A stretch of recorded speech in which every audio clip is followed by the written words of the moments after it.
Buenas tardes, bienvenidos nuevamente a Diálogos por la Región.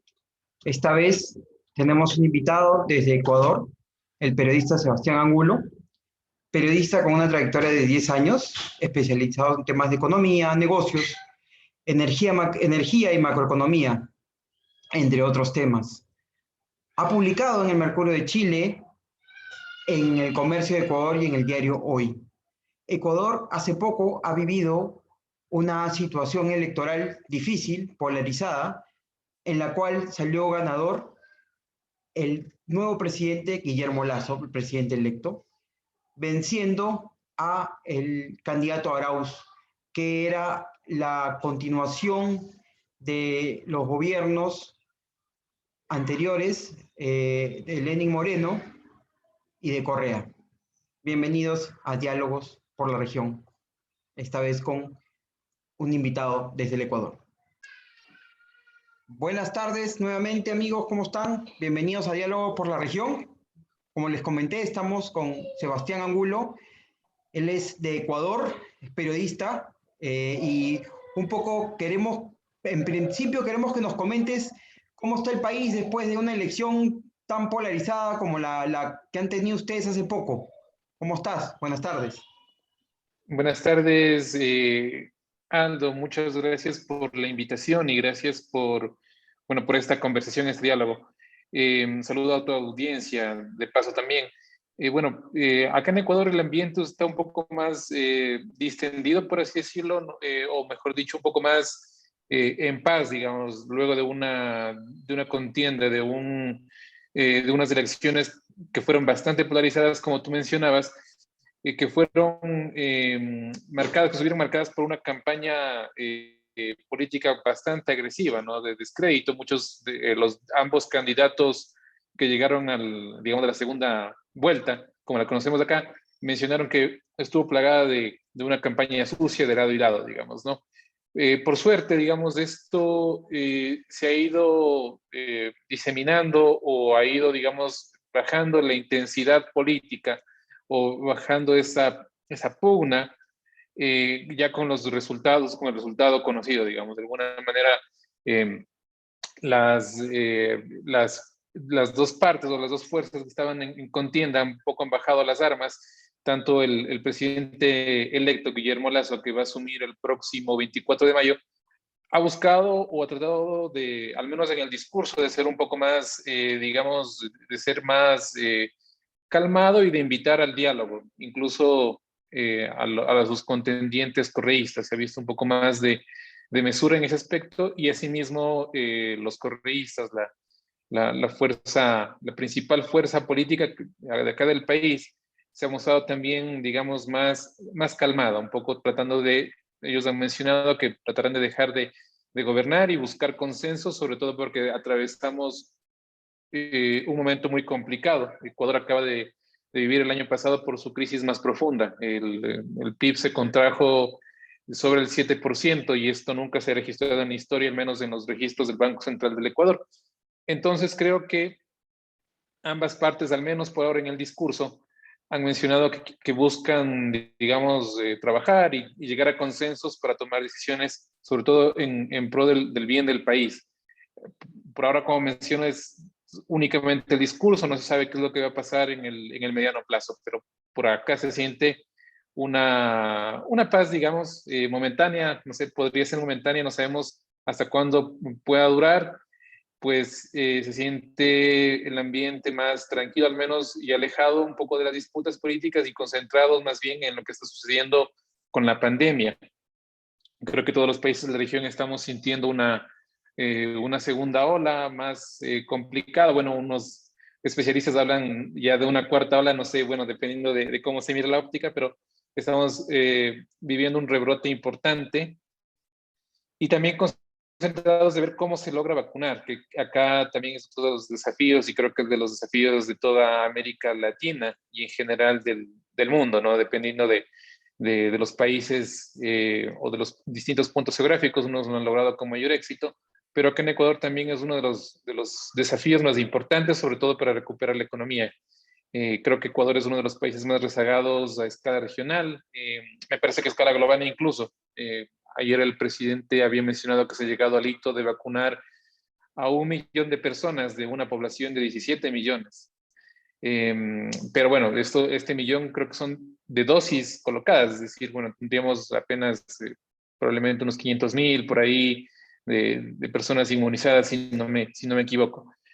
Ese es el panorama por ahora, pues, para un poco cerrar a modo de conclusión, digamos, de lo que, de su pregunta, es, bueno, estamos en un proceso de bastante expectativa. Creo que los mercados internacionales también lo han tomado bien y eso se ha reflejado en el riesgo país. Calificadoras de riesgo también han mencionado que es bastante positivo el triunfo sorpresivo de Guillermo Lasso, de un candidato de derecha, pero habría que esperar para ver qué decisiones políticas toma y sobre todo si es que la Asamblea Nacional de acá pues dejará gobernar también, que esa es una de las grandes interrogantes, pues si es que podrían dar paso a que las leyes que proponga el presidente pues sean aprobadas. Entonces, creo que por ahora, al menos en el campo político, hay una tranquilidad. Gracias. Y una pregunta, ¿cuánto desgastado se va el gobierno de Moreno, de Lenin Moreno? ¿Tú dirías que el correísmo va a ser una fuerza de oposición que va a marcar o van a dejarlo gobernar, ya que, como tú dices, va a ser difícil tener una asamblea un poco, no en contra, pero de todas maneras va seguramente va a cuestionar algunas cosas que el presidente pueda hacer? ¿O tú crees que por el tema de la pandemia esto bueno, va a haber una cierta conciliación o van a poder trabajar de la mano ejecutivo con legislativo? ¿Cómo ves tú esto? A ver, primero la primera pregunta que usted me realiza es, bueno, el gobierno de Moreno está con una aprobación inferior al 10%. Me parece que en la última medición se hablaba del 7%, incluso menos. Históricamente es el presidente con la aceptación más baja. Y esto ocurre, bueno, por dos factores. El primero es, pienso que antes de la pandemia ya venía con un plan económico que fue, digamos, consensuado o que de alguna manera él decidió tomar esa rienda debido al acuerdo que suscribió con el Fondo Monetario Internacional, lo que implica tomar medidas de ajuste muy complicadas. Antes del gobierno de Lenín Moreno, el gobierno de Rafael Correa, pues él tenía una política bastante expansiva, como se suele mencionar en términos económicos, es decir, de bastante gasto público. Si bien experimentamos unos 10 años de crecimiento muy importante en época de Rafael Correa, no obstante, el último tramo de la presidencia de Rafael Correa, el último mandato, el periodo 2014-2017, estuvo marcado por el agresivo endeudamiento, es decir, él no bajó el gasto, pese a que el precio del petróleo comenzó a disminuir en los mercados internacionales y el petróleo es uno de nuestros principales ingresos. Él no quiso dejar de pisar el acelerador, digamos, y mantuvo el gasto, el nivel de gasto bastante alto con endeudamiento.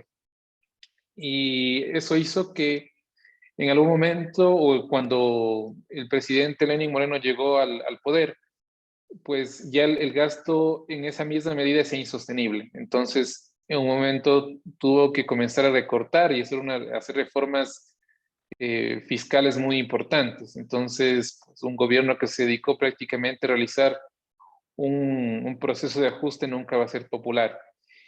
Eso por una parte. Este proceso de ajuste incluso llevó a que el país entrara en recesión antes de la pandemia. En el último trimestre del 2019 ya habíamos registrado recesión y me parece que asimismo en el primer trimestre del 2020. Entonces nos encontrábamos con una economía que estaba marcada por las políticas de austeridad y luego pues llega la pandemia y nos golpea de lleno como a todos los países y creo que Lenín Moreno tuvo poco margen de maniobra en cuanto a cómo manejar la pandemia. Tienes un gobierno que no tenía ahorros, a diferencia de Perú, y encima que no tiene moneda propia. Y para sumarle más al cóctel, digamos, de una situación muy, muy compleja. Se derrumbaron los precios del petróleo en abril del año pasado. Recordemos que los futuros del precio del petróleo llegaron a costar menos $27 y se mantuvo así por unas semanas y algunos meses, hasta, bueno, luego se comenzó a recuperar. Entonces teníamos, aparte de eso, poco acceso a financiamiento en los mercados internacionales. La emisión de bonos soberanos era muy, muy restringida.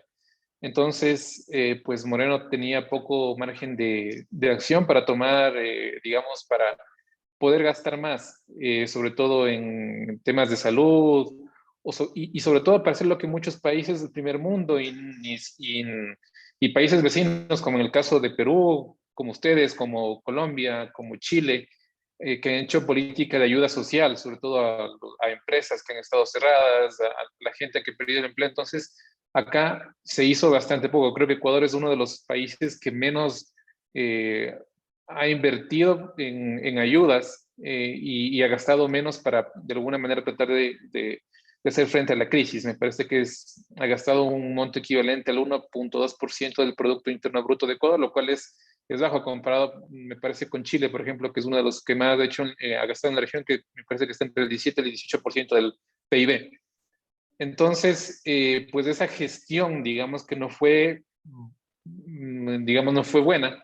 También, pues, pesó en esa poca popularidad que ha tenido el gobierno de Lenín Moreno. Entonces, el gobierno de Lenín Moreno se va con una bajísima aprobación por esta política de ajuste que se vio obligado a hacer, y por la mala gestión. Aparte de eso, se va con una pésima gestión de, de vacunas. Se va con una gestión muy cuestionada en cuanto al proceso de vacunación, pues esto ya no tiene que ver más bien con un tema de dinero, sino con un tema de planificación y logística que también se va debiendo, digamos. Entonces, todo este cúmulo de errores hacen que la gente, incluso muchos, las élites ya han pedido que ya se termine pronto el gobierno de Moreno, para que de alguna manera el nuevo gobierno tome medidas más prácticas, digamos, y un poco comience a acelerar el proceso de vacunación. Eso por una parte. Y sobre la otra pregunta que usted me hacía, ¿cómo, bueno, si es que la Asamblea va a dejar gobernar a Lazo? Esa es una gran interrogante que tenemos todos, tanto en el país como en el extranjero. Esa es una de las grandes preguntas que se hace el Fondo Monetario Internacional, que se hace calificadoras de riesgo, bancos de inversión. Esos informes se hacen la misma pregunta. Si bien es digamos, por así decirlo, una noticia alentadora que un candidato pro mercado haya ganado las elecciones, la gran interrogante es esa, justamente si la Asamblea va a dejar gobernar a Guillermo Lasso, tomando en cuenta que la mayoría de los asambleístas son del partido correísta, del partido de oposición. Sin embargo, han habido algunos anuncios que pueden dar ciertas luces, o algunos han tomado como anuncios esperanzadores del correísmo, que ha sido un poco de tener una tregua, como mencionaba en un principio, es decir, que ellos van a dar gobernabilidad, que el triunfo de Guillermo Lasso lo ha decidido el pueblo ecuatoriano, y que ellos van a tratar de ayudar con los votos necesarios para leyes que estén a favor del pueblo, como lo han mencionado. No obstante, de acuerdo al programa con el Fondo Monetario Internacional que tiene suscrito Ecuador, y que el presidente electo Guillermo Lasso se ha comprometido a continuar, hay medidas muy impopulares, como una reforma tributaria, una reforma fiscal. Creo que todos los países de la región, o la mayoría de los países de la región, están pensando en reformas fiscales, sobre todo por la caída de ingresos de impuestos que hemos tenido en este último año. Y acá en Ecuador no es la excepción. Desde antes mismo de la pandemia se tenía que hacer una reforma tributaria, porque los ingresos fiscales no eran suficientes. Entonces, ahora con más razón, se debe hacer una reforma tributaria. El presidente Lasso ha hablado de bajar impuestos, ciertos impuestos, pero conocemos que lo que se busca acá es también una ampliación una ampliación de las personas que pagan impuestos, es decir, que más personas puedan pagar el impuesto a la renta, para que sí se incremente la recaudación. Algo parecido con lo que está pasando más o menos en Colombia, digamos, y que ha causado todos los problemas que hemos visto en los últimos días. Entonces, Por ejemplo, de este tipo de medidas, pues que son muy impopulares, va a depender la pericia y la capacidad del presidente para comunicar y para un poco hacer consensos. Creemos que yo, desde mi punto de vista, esto ya sí es una opinión meramente personal, creo que un incremento de impuestos no va a ser bien visto acá en Ecuador. Tenemos de experiencia del 2019, cuando acá tuvimos también protestas muy fuertes. De hecho, se originaron por algo parecido, digamos. Hubo un anuncio de una reforma tributaria que implicaba subir el impuesto al valor agregado, el IVA, del 12% que es actualmente al 14 o 15%, era más o menos lo que se esperaba. Pero en ese entonces, en 2019, el gobierno de Moreno tampoco contaba con el apoyo en la Asamblea.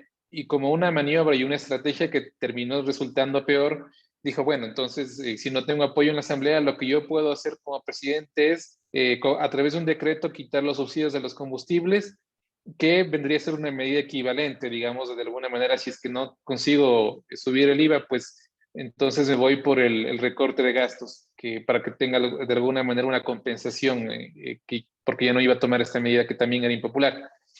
Y así ocurrió, digamos, esas protestas que fueron bastante subidas de tono, que en Ecuador, que hubo violencia, que hubo violación de los derechos humanos por parte de la policía, y que acá también hubo cerca de 11 muertos, según el conteo oficial. Y eso, digamos, causó fue un momento muy crítico para el gobierno de Lenín Moreno, y pues esperamos que esto no vuelva a ocurrir. Entonces, con ese antecedente, digamos, de que este tipo de medidas que suelen implicar subir impuestos suelen ser muy complicadas, no acá en el país, sino como estamos viendo a escala regional, pues la gente creo que está, digamos, con los ánimos crispados por toda la situación, pues, porque es un cóctel perfecto para que haya ese tipo de problemas, pues que haya un incremento en los índices de pobreza, que haya un incremento en los índices de desempleo, y aparte de eso, si hay medidas como aumentar impuestos, pues la gente está muy descontenta, digamos, por la falta de efectividad, la falta de recursos para apoyar directamente a la gente que no tiene un trabajo. Entonces, para concluir, yo creería que, por ejemplo, este tipo de medidas, pues yo creo que van a ser muy cuestionadas y tal vez no lo apoyarían o no darían paso por parte de una asamblea que en su mayoría o que tiene mayoría correísta. Pues pensaría que esto la va a tener muy difícil. Veremos la capacidad política del presidente Lazo para ver cómo va a sortear este tipo de medidas que tienen que ser tomadas, porque yo también pienso, al igual que en Colombia, no hay otra alternativa para de alguna manera que el mismo Estado consiga más recursos para poder financiar gastos como salud o educación, que son muy importantes. Gracias. Otra pregunta que quería hacerte es, ¿qué expectativa tiene la gente referente a este gobierno? ¿Que le solucione el tema de la salud? ¿Que le solucione el tema del trabajo?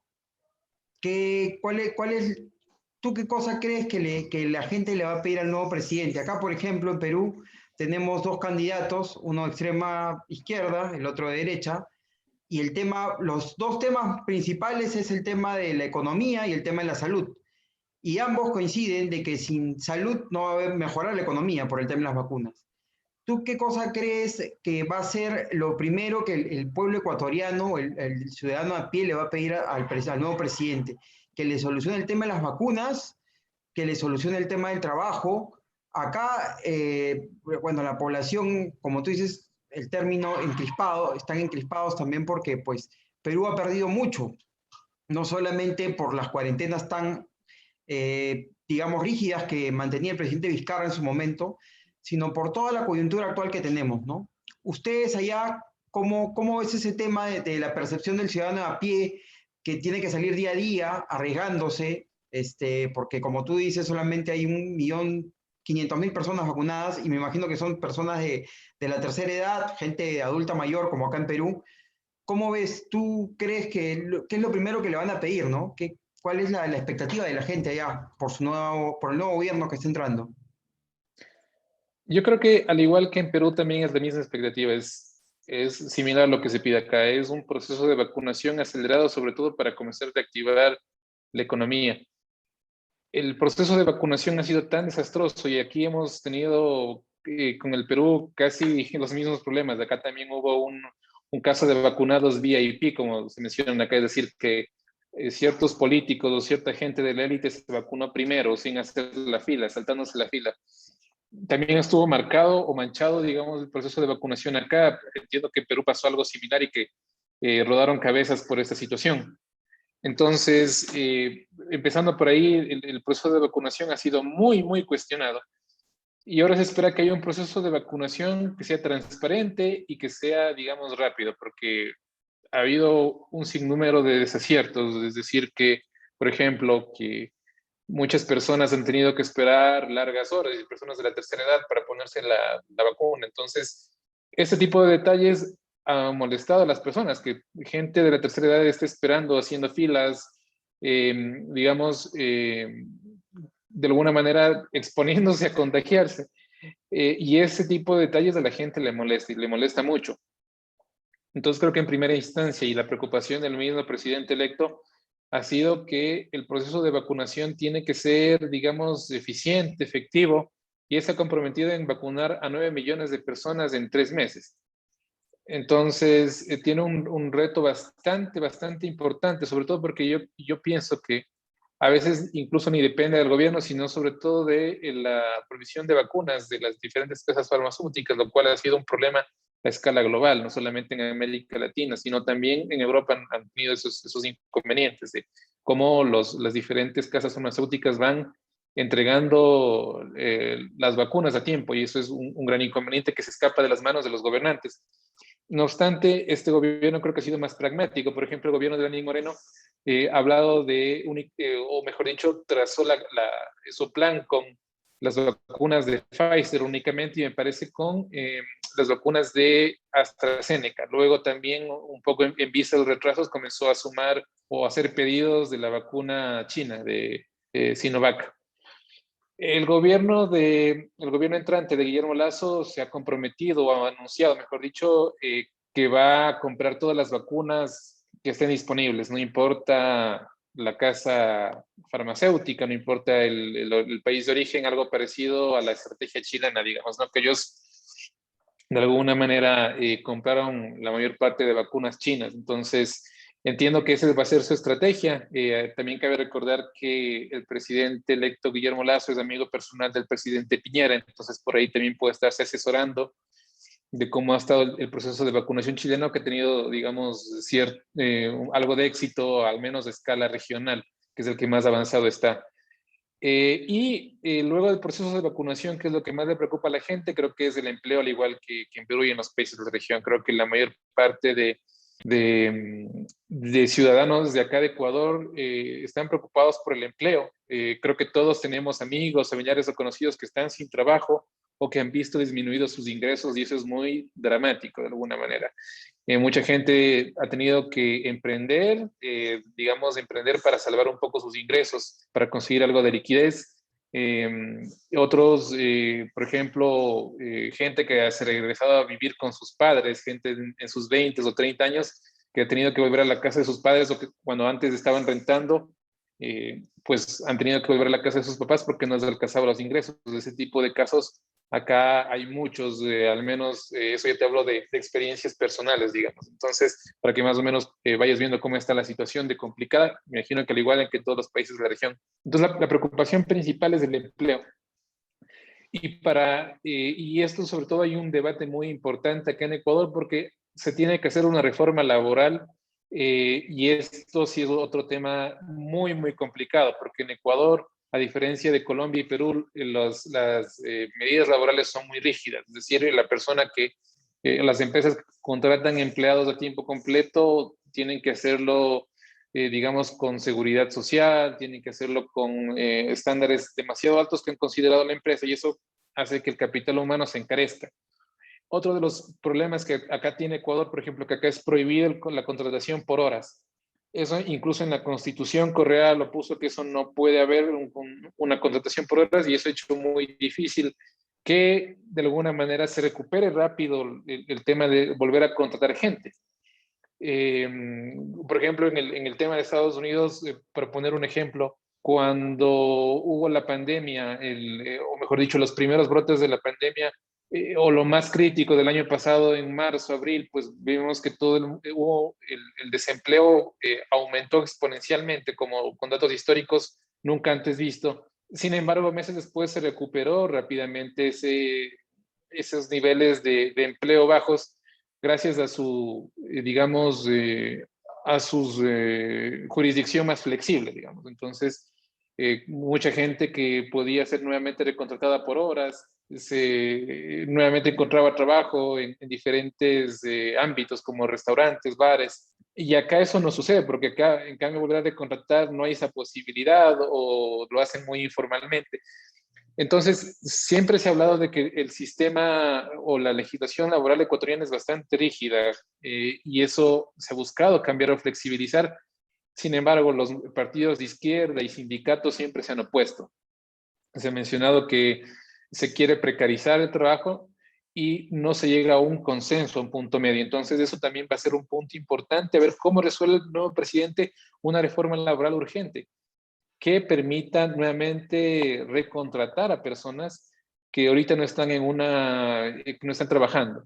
El presidente Guillermo Lasso ha adelantado, digamos, que quiere hacer, digamos, que haya una cierta flexibilización de los contratos laborales, sobre todo para gente que actualmente no tiene un empleo, lo cual podría ser una alternativa, digamos, respetar los contratos tal como están para gente que ya posee un empleo estable y para la gente que no dispone de un empleo actualmente o que está en la informalidad, pues tratar de buscar unas nuevas modalidades que sean más flexibles. Ese creo que será uno de los retos más complicados y creo que en otros aspectos, por ejemplo, mejor dicho, para otro grupo de personas, sobre todo para las personas del sector rural, ya estamos hablando de temas de hambre, incluso también, justo yo había hecho un reportaje que se publicó el día de ayer que eh, según datos de la FAO, pues la seguridad alimentaria estaba en riesgo en el sector rural también acá en Ecuador. Entonces creo que vemos que son problemas que son transversales en América Latina. Pues la pobreza, el desempleo, el hambre se han disparado como nunca en los últimos años con esta crisis. Pues de aquí la situación pues será ver cómo el presidente logra resolver lo más rápido posible este escenario muy adverso. Según lo que tu criterio y tu análisis, ¿en cuánto tiempo crees que Ecuador pueda remontar este tema económico, este problema económico? Por ejemplo, en Perú, bueno, esperamos que en 2 o 3 años, según los especialistas, vamos a poder retomar no la misma senda anterior, pero ya va a haber una luz en el túnel, como se dice, ¿no? ¿Tú cuánto estimas que Ecuador va a poder ver la luz en el túnel, en el tema económico, va a poder recuperar de repente un poco, no sé si el crecimiento, pero de repente estabilizar un poco la economía? Como tú mismo dices, el tema del hambre, acá también es igual, acá los dos candidatos, por ejemplo, están ofreciendo bonos solidarios, ¿no? Bonos sociales a las personas que han perdido un familiar, por ejemplo, ¿no? Allá tú, ¿cómo crees que se va a manejar este tema? O sea, ¿en cuánto tiempo crees tú que la economía ecuatoriana se va a recuperar? Podemos hablar de repente de un horizonte de todo el gobierno de Lazo, de repente un poco más, un poco menos. ¿Cuál es tu proyección? Hay estimaciones del Fondo Monetario Internacional que mencionan que en 2 o 3 años aproximadamente, al igual que en Perú, pues se espera recuperar los niveles prepandemia, es decir, nuevamente llegar a un PIB similar al de 2019. Eh, y esto va a depender mucho de las decisiones que tome el gobierno, porque no la tiene muy fácil. El FMI ha recomendado a la mayoría de países del mundo, y esto muchos lo toman como un cambio de discurso del Fondo Monetario Internacional, que hay que gastar en esta época, cuando el FMI antes mencionaba que hay que ser austeros, que hay que ser cautos, y más bien el FMI, justo el diario británico Financial Times, hace una semana me parece que hablaba de que el consenso de Washington, como se menciona, como se lo conocía, pues este tema de austeridad ya había muerto con esta crisis. Y el FMI así lo ha recomendado, ¿no? De cobrar impuestos a los ricos, de gastar más, de que el gobierno debe ser uno de los principales motores de la economía para la reactivación. Pero en el caso ecuatoriano ocurre algo particular y eso no he tenido la oportunidad de preguntarles a los funcionarios del FMI, bueno, ojalá espero hacerlo próximamente, las recomendaciones para el Ecuador son todo lo contrario, pese a la crisis. En los programas que ha suscrito Ecuador, pese a que el FMI recomienda a la mayoría de países gastar más, con Ecuador se espera que siga en un proceso de austeridad. Es una situación muy complicada. Creo que al ser dolarizados tenemos un escenario más complejo. Y eso es, digamos, uno de los problemas de Ecuador, que nosotros tenemos todavía nuestras cuentas fiscales muy desordenadas, que todavía están por ordenar. Creo que todavía hay que hacer algo de ajuste en el gasto público, y eso puede hacer que la economía se demore un poco más en reactivarse. Yo creo que de alguna manera el crecimiento o el mayor crecimiento de Ecuador va a darse por inyección de inversión extranjera. Creo que ese es de hecho ha sido uno de los enunciados, de las, digamos, de las premisas del presidente electo Guillermo Lasso, que es decir, un shock de inversión extranjera, generar confianza, que lleguen dólares a la economía para poder reactivar de esta manera, porque el gobierno por sí solo no puede, a diferencia de otros gobiernos como el primer mundo, que Estados Unidos ha hecho un programa increíble de salvataje a la economía. En Europa hemos visto lo mismo, acá en Ecuador simplemente no tiene los recursos, entonces la única manera es a través de deuda, deuda barata sobre todo, tratar de que los organismos multilaterales nos presten dinero en el mediano plazo y atraer inversiones. Yo creo que es las únicas maneras para inyectar liquidez y tratar de que de alguna manera la economía se reactive. Y ese es el principal reto del presidente, pues va a tener que inyectar confianza a los mercados internacionales, tratar de unirse con inversionistas y tratar de decir que apuesten por Ecuador. Y el próximo año, si se toman las decisiones adecuadas y trata y pasa digamos, este reto de tomar medidas un poco impopulares como una reforma tributaria, pues yo creo que el próximo año Ecuador podría conseguir financiamiento más barato, salir a los mercados internacionales a emitir deuda, en lo cual puede significar una recuperación más acelerada. Creo que eso, pues estaremos a expensas de deuda barata, pienso yo, y de inversiones para recuperar la economía. Dos preguntas finales. La primera es, vamos un poquito más allá de Ecuador y ¿cuál es tu percepción acerca de lo que ha pasado en el 2020 y en el 2021? Bueno, en este 2021 en América Latina, somos una región en la cual pues las políticas públicas en salud no han, digamos, no le han atinado porque, bueno, todos los sistemas de salud han colapsado, ¿no? Ecuador, Perú, Chile, todos. ¿Qué es lo que ves tú? Que quizás es muy probable que la pandemia lo que ha hecho es desnudar un poco la fragilidad institucional que tienen todos nuestros países, no solamente en el sistema de salud, también en el sistema social. En Perú, por ejemplo, a la hora que se empezaron a dar bonos el año pasado, al inicio de esta pandemia, le daban bonos a personas que habían fallecido porque la focalización estaba pésima. Entonces, ¿tú crees que esta pandemia ha servido para desnudar todos los errores que se han cometido durante muchas décadas, muchos años en los gobiernos latinoamericanos? Y este es el momento quizás de empezar a cambiar esa historia. Este puede ser de repente un ensayo porque hay algunos especialistas también al otro lado del mundo que dicen que va a venir otra pandemia peor. Es tiempo que nos preparemos. ¿Cuál es tu percepción un poco futurista de repente? Un poco de análisis sobre todo lo que nos ha pasado en este año 2020, en este 2021, ¿no? Con respecto a la pandemia. Ha desnudado la corrupción también, porque bueno, tú mismo tienes el caso de las vacunas VIP, acá Vacunagate, y acá también hemos tenido, por ejemplo, excesos en las compras que hace el Estado, ¿no? Sobrevaluadas, con pruebas rápidas, por ejemplo, no sé ya cómo habrá sido este tema, pero todas esas cosas, ¿tú crees que los gobernantes se han dedicado a otra cosa y no realmente a ver a su gente? Yo creo que a la peor, a la región que, digamos, que más le ha golpeado, obviamente esto es creo que ya un consenso mundial, es América Latina. O sea, no había peor lugar en el mundo que le caiga la pandemia que en América Latina, y por dos o tres razones desde mi punto de vista. La primera, por la informalidad. América Latina tiene una alta tasa de informalidad laboral, y esto hace que las personas no puedan teletrabajar, no puedan confinarse y que viven el día a día. La gente acá no sigue las medidas de bioseguridad, no quiere quedarse en casa simplemente porque no puede, porque el día en que se queda en casa simplemente no come. Entonces, la gente tiene que salir a trabajar todos los días, a diferencia de Estados Unidos o de Europa, que ellos pueden en mayor medida teletrabajar o tienen modelos de comercio electrónico sólidos. Esto acá no ocurre simplemente, o en Asia también, bueno, que ellos pueden hacer lo mismo. Acá en América Latina la gente, el panadero, la gente que, el obrero de la construcción tiene que salir a trabajar, y si es que no lo hace simplemente no come, y esto creo que ha sido un factor muy importante y clave, sobre todo porque las medidas no han dado resultados acá en América Latina.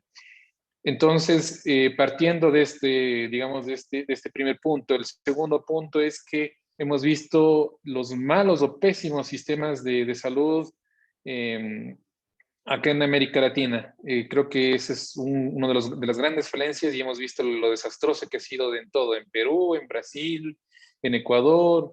Lo mismo ha pasado en Argentina, por ahí Chile como que medio se salva, Uruguay algo se salva, pero de todos creo que la inversión en salud ha sido bastante deficiente. Se pensaba que en algunos casos acá en Ecuador se decía, no, es que el gobierno de Correa invirtió tanto en salud que ahora estamos bastante bien, y no ha sido así, pues los estándares todavía deben ser mucho más altos de gasto en salud, y creo que esto puede ser un punto de partida como para tomar en serio realmente la salud pública de los países. Y un tercer punto, pues creo que esto creo que lo tomo desde el punto de vista más ecuatoriano, la debilidad fiscal. Yo creo que, bueno, salvo algunos países como el caso de Perú, que tienen cuentas fiscales más sólidas, Chile también, pero en otros casos la debilidad fiscal, la falta de transparencia y de orden en las finanzas públicas también ha golpeado. En el caso de Ecuador, específicamente, nos cogió sin ahorros una crisis de esta magnitud, y esto es increíble. Pues yo creo que nos debe llamar a los políticos, o mejor dicho, esta crisis debe llamar a los políticos a que el ahorro público es bueno, a gastar mejor, de manera más eficiente, y no dilapidar los dineros públicos. Entonces, creo que estos tres puntos han desnudado, como tú mencionabas, la pandemia. Y en el tema de futurología, como tú mencionas, yo creo que, de acuerdo a lo que he leído, según algunos reportes, más bien hay algunos escenarios poco alentadores, digamos, porque este tipo de crisis, que son muy agudas, lo que pueden llevar es a que gobiernos populistas lleguen al poder, y estamos viendo lo que está pasando en Perú, por ejemplo, en su caso, que un gobierno o mejor dicho, un candidato de extrema izquierda pueda llegar al poder, porque las élites como tal y los gobiernos tal han fallado, sus modelos de gestión han sido tan desastrosos, que llega un candidato populista prometiendo bonos o prometiendo otras cosas diferentes, o al status quo que ha sido desastroso, que suenan atractivos. Incluso el mismo Chile, estoy viendo que tiene la tentación de aprobar a una candidata, Pamela Giles, o que es la que más aceptación tiene allá actualmente en Chile, siendo uno de los países que más alejado del populismo. En esta ocasión también la situación, sobre todo ya por su situación del cambio de la constitución, la desigualdad, pues allá también hay la tentación. Entonces, creo que esta situación, no recuerdo exactamente, me parece que la firma McKinsey eh, había mencionado que más riesgoso que las secuelas de la pandemia es la inestabilidad política en América Latina actualmente, y esto justamente es por lo que yo menciono, ¿no? Cómo todo este escenario tan complicado que nos ha dejado la pandemia puede hacer que la gente se decante por gobiernos populistas, que ofrezcan soluciones rápidas, soluciones efectivas, sobre todo porque mucha gente requiere dinero, requiere trabajo de manera urgente, y eso puede hacer que tomemos decisiones equivocadas. Así que para mí, desde mi punto de vista, podemos ver en el mediano plazo, pues, gobiernos populistas en la región. Si ya tenemos Bolsonaro en Brasil, pues puede ser que otros gobiernos excéntricos o de extrema izquierda o probablemente de derecha, pero populista, lleguen a la región para un poco tratar de solucionar los problemas con estas alternativas o planteamientos populistas, ¿no? Muy rimbombantes, de dar dinero, de regalar dinero, o de tomar medidas un poco extremas, digamos, y eso puede poner mayor inestabilidad a la región, pienso yo también. Así que esperemos que también la gente pueda un poco tomar conciencia de que no hay salida fácil para esta crisis, que creo que a todos tenemos que de alguna manera pagar la cuenta de esta situación y a todos nos va a tocar pagar de alguna manera. Y sobre todo los gobiernos actuales también deben entender que los pesos del pago de la crisis deben distribuirse bien. No únicamente debe cobrarse, subir impuesos para la clase media, también deben cobrarse impuestos para los grandes patrimonios. Creo que es un clamor de toda la gente, los mismos organismos multilaterales del FMI, la CEPAL mismo ha mencionado, y de hecho, como mencionaba, el mismo FMI, que ha sido una entidad que ha sido membretada como neoliberal, pues lo está llamando, y creo que está llamando para que se cobren este tipo de impuestos, se tomen ese tipo de medidas. Pues los gobiernos deben considerarlo, pues tomar medidas que sean equilibradas, que la gente no se sienta que le están cobrando únicamente el peso de la crisis a ellos, sino que sea bien distribuido. Entonces, yo creo que de esta manera se puede mitigar o se puede de alguna manera tratar de frenar de que gobiernos populistas que sean más riesgosos con las democracias puedan llegar al poder. Y la última pregunta es, ¿tú crees que en América Latina se necesita mayor integración, crear bloques como la Alianza del Pacífico para poder salir de ese tipo de crisis, estar preparados en bloques económicos para poder negociar con la Comunidad Europea, con Estados Unidos, con China? ¿Puede ser es una salida para estar mejor preparados ante un escenario como el que hemos vivido ahora? Sí, yo creo que son necesarias, la integración es necesaria, pero lamentablemente hemos tenido intentos fallidos de integración muy ideologizados, digamos. Me parece que la Alianza del Pacífico, desde mi punto de vista, es digamos, una alianza que podría integrar a más países. Ecuador está en ese intento de formar parte de la Alianza del Pacífico, y América Latina debería buscar integrarse más allá del tema político e ideológico. Creo que ese ha sido un gran inconveniente que hemos tenido, por ejemplo, en la época que estuvo en boga el socialismo del siglo XXI, pues intentó esto de UNASUR, pero lamentablemente estuvo cargado de demasiada ideología de izquierda, y muchos países rehusaron a entrar, digamos, de esta alianza. Creo que por ahí estuvieron un tiempo y luego se salieron. Y cuando esto ocurre, cuando hay demasiada carga ideológica detrás de estos proyectos, pues están destinados por el fracaso. Así que yo pienso que sí, justamente lo que tú mencionas, es indispensable tener mayor integración para tomar medidas, incluso en un futuro, como tú mencionas, que puede haber pandemias, que puedan ser medidas coordinadas en bloque para tratar de tener mayor efectividad para medidas que puedan ser preventivas ante una posible pandemia. Pero creo que una integración debería ser técnica, que debe ser comercial y que debe dejar de un lado las ideologías, sea extrema derecha o neoliberalismo, como muchos lo mencionan, o de una izquierda extrema, así mismo muy ideologizada. Pues debe ser una integración que más bien vea puntos comunes, como este puede ser un punto de partida, como el tema de la salud, que tome puntos comunes como la educación, y que se olvide de otros temas, digamos, más bien muy ideológicos.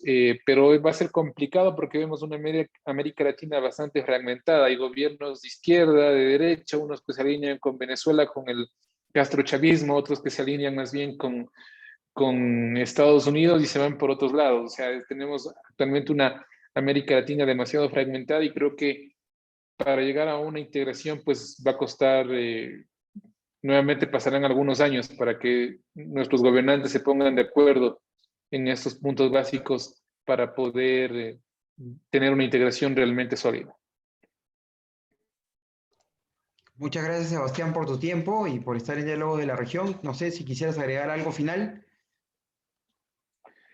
Eh, bueno, te agradezco a ti por la invitación. Ha sido muy interesante conversar y dar a conocer lo que está pasando acá en Ecuador.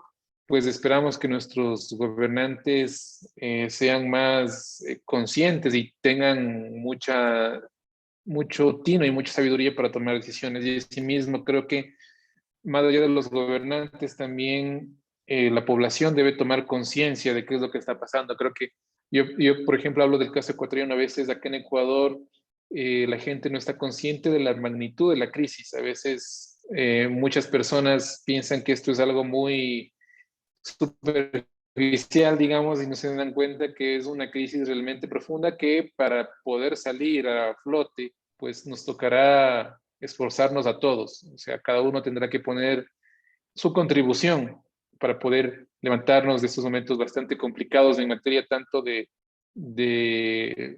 salud como en económica. Así que creo que como periodista en el campo nuestro, en mi campo, creo que nos hace falta comunicar mejor de lo difícil que es la crisis y que todos tenemos que esforzarnos de la misma manera. Asimismo, comunicar exigir a nuestros gobernantes que las salidas para esta crisis pues sean justas para todos. No puede ponerse el peso de la salida, como mencionaba antes, únicamente en la clase media, subiendo impuestos únicamente para la clase media. También se debe cobrar impuestos para los ricos, a las empresas y a las personas de clase media y tratar de ayudar a los que menos tienen. Todos tenemos que de alguna manera poner el hombro, como se dice, esta frase cliché, para tratar de sacar a nuestros países adelante. Muchas gracias. Espero tenerte en otra oportunidad. Buenas tardes. Seguro, gracias a ti y un Gracias. gusto, pues estamos conversando. Gracias. Que pases Buenas. bien. Chao, chao. Igualmente. Bueno, amigos, agradecer a Sebastián Angulo por esta oportunidad de conversar un poco acerca del Ecuador y de todos los retos que tiene el nuevo gobierno. Y no solo eso, sino la visión integracionista que debe tener nuestra región. Será hasta la próxima. Buenas tardes.